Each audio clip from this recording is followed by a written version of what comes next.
বলতো 25কে 5 দিয়ে ভাগ করলে ভাগফল কত হচ্ছে? ওই তো স্যার 1.4 ভাগফল। 1.4?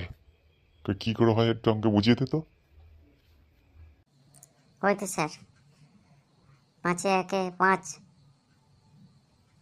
2টা নামিয়ে দিলাম আর একটা দশমিক খাইয়ে 0 দিয়ে দিলাম,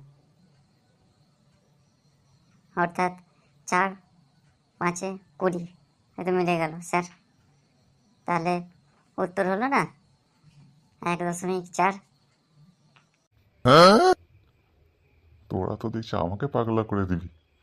হ্যাঁ, এতদিন আমি জেনে এসেছি 5 5-এ 25 ভাগফল হবে 5, আর তুই বলছিস 1.4।